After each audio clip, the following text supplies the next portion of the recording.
guys, welcome back to my channel. In today's video, I'm going to be sharing my Aunty Kanita's recipe for pine tarts with you guys. Now for my non-Guyanese folks out there, pine tarts are basically a pineapple filling that's encased with a nice flaky pastry on the outside. It's a really good dessert, and my Aunty Kanita makes some of the best pine tarts ever. For any family or family friends that are watching, you guys know how great those pine tarts taste. So you're going to want to try this recipe because this one is hers. So thanks Aunty Kanita for sharing your recipe. Everyone in the comments, make sure to give her some love for sharing her recipe with you guys. So I hope you guys enjoy. The first step when making these pine tarts is to go ahead and make the dough or that flaky pastry that's going to encase that sweet pineapple filling. So what you're going to want to do is go ahead and check out the video that I already have on my channel for my all-purpose pastry crust. Now I'm going to have it linked in the description box down below, and I'm also going to have it linked right up here in the right hand corner for you guys to click and watch that video and learn how to make this crust. Now the crust is very forgiving, it's very simple. I recommend that you make it about 30 minutes to an hour in advance before making your pine tarts, so this way it could just be chilling in the fridge and ready to go and prepared, so this way you can go straight into making your pine tarts once your filling is done and cooled. So make sure you check out that video, do that first, and then we'll get into the filling and everything else for the pine tart. The ingredients that I'm going to need for the filling for the pine tarts are very simple. I'm starting off with a can of crushed pineapple. I have some brown sugar, and I have some cinnamon as well as some nutmeg. Now you can use white or brown sugar. I just want to let you know that the brown sugar is going to give you a nice dark brown color, while the white sugar is just going to make the filling stay light. Putting together the filling for these pine tarts is very simple. All you need to do is take the can of crushed pineapple and put it in a heavy bottom pot. We're going to go in with all of the sugar, whether you decide to use brown sugar or white sugar. We're also going to go in with our cinnamon stick. Now you can see I'm going in with some freshly grated nutmeg. Now I always recommend to use freshly grated nutmeg versus the already powdered version because it gives a much better flavor. Once you put that in, we're going to go ahead and give it a nice mix. Mix it all really well so this way that sugar is fully incorporated. And we're going to leave this on about a medium to a medium-low heat to go ahead and boil down until it gets very thick. You don't want to rush this process because if you do, this mixture can actually burn because of that sugar, and then you'll have to throw the whole thing away. So I'll come back and show you guys what it looks like. This is what the pine tart filling looks like after about 5 minutes of bubbling away on a medium heat. As you guys can see, it started to tighten up just a little bit, but it also needs to cook for a while longer.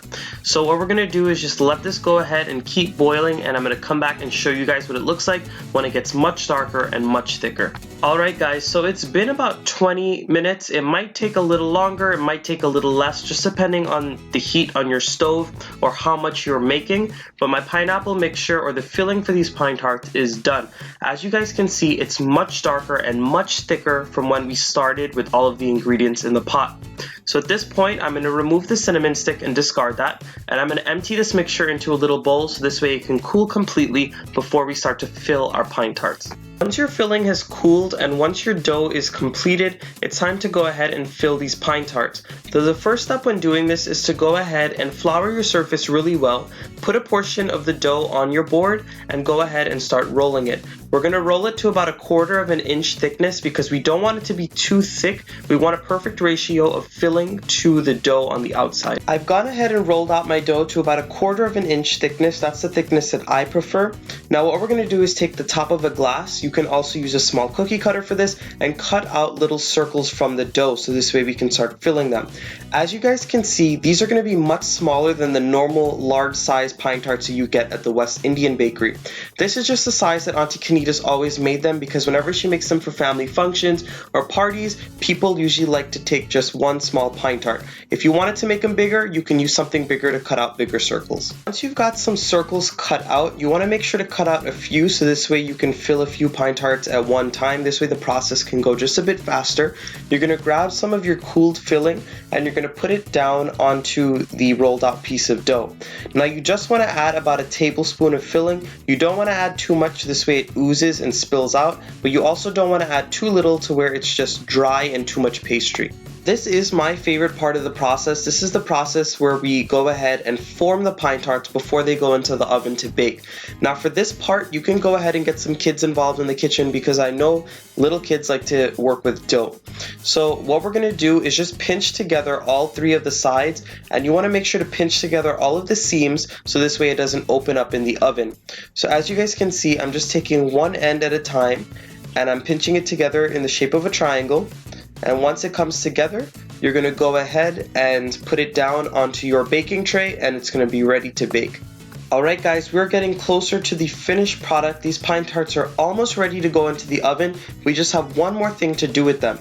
I've prepared a simple egg wash, which is basically just one egg that I mix with a little bit of water, and I'm going ahead and just brushing the top of these pine tarts with that egg wash.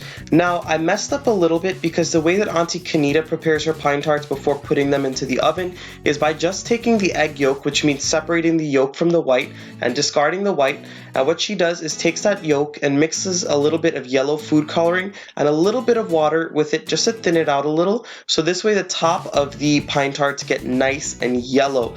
Mine came out a little lighter than hers does because I used the whole egg, but if you want a nice yellow color, just use the yolk mixed with a little bit of yellow food coloring and some water, and then you would brush it on the top as well. So I have my oven preheated to 350 degrees. Once I brush these, they're going to go in for about 15 minutes and they're going to come out all nice and golden brown, and they'll be ready to serve. Alright guys, I continued the process for all of my pine tarts until all of my dough was done. I baked them all for about 15 minutes each, and they came out of the oven looking super golden brown, just like these bad boys right here. Now, these are so delicious. I cannot wait to dig into them with a nice cup of tea. I'm going to break into one and just show you guys what it looks like on the inside. As you guys can see, that pastry is super flaky, super soft, crispy on the outside, and the pineapple filling has a beautiful golden brown color. That's why I like using the brown sugar, and overall it's amazing. You're definitely going to want to give this recipe a try. I hope you guys consider subscribing to my channel if you're not subscribed yet. Give this video a nice big thumbs up, and make sure to leave your comments down below and tell me what you thought about this recipe.